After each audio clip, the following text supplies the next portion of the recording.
a new form of art, film. Invented only in the late 19th century, it reached its peak in the 19-teens and 1920s until today, obviously in the 21st century, where film is part of our daily life. Who hasn't seen a movie? So, how did all this start? We see in this picture a moment of the filming, the making of A Trip to the Moon, a very early film of science fiction by Georges Méliès, a French cinematographer, one of the pioneers of cinematography in the modern world. 1902. He was already thinking about the possibility of a trip to the moon, something that obviously preceded the landing of humans in the 1960s in our satellite.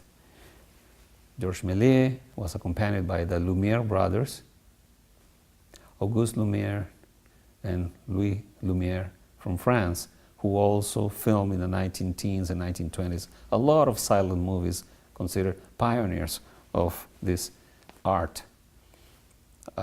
Better known face, Charlie Chaplin from England, comedian, actor, scriptwriter, producer, director.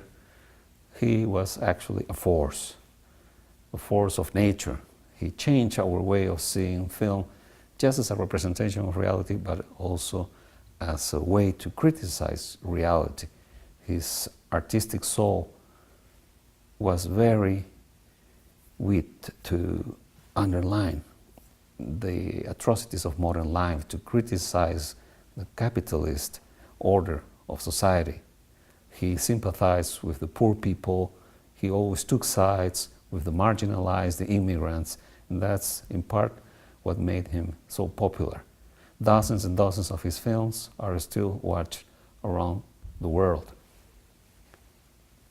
In North America, another comedian, Buster Keaton, very famous also in the 1920s and 30s, Hollywood started to rise and to thrive in the eastern part of Los Angeles in the 19-teens and 1920s. A group of entrepreneurs decided to build studios.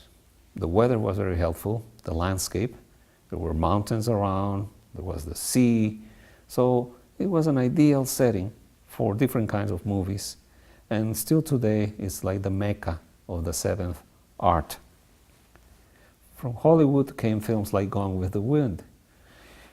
Silent movies started to be, I would say, replaced by sound movies after 1926, and then colored movies came. This is not the first colored movie in history, but it's probably one of the most famous ones, who won several prizes in 1939. The story, a love story about a Southern family during the Civil War in the United States. A great American director, John Huston, The Treasures of the Sierra Madre, and many of his films, father of Angelica Houston. In other parts of the world, of course, there was excellent film too.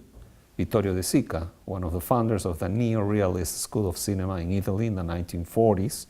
Some of his movies are Bicycle Thieves, Umberto D, and many others that depict the atrocities of Italian society right after the end of World War II. His comrade Federico Fellini, La Dolce Vita, Amarcord, and many other films that are also ironic, at the same time are tragic, all of them with a black sense of humor. In the United States, Francis Ford Coppola, very well known for his trio of The Godfather films, is still living, still producing, is still marveling us with his works. Martin Scorsese, Taxi Driver, Raging Bull, Gangs of New York. Do those titles ring a bell? The Wolf of New York is more recent. The Silence is still pretty active. Both Scorsese and Coppola are of Italian descent, but fully American film directors, together with Michael Cimino and obviously Oliver Stone and many others that work in different genres within the film industry. Steven Spielberg, Soderbergh, and so on. There are many, many names. Hollywood is full of talent, but not only Hollywood. There is independent film.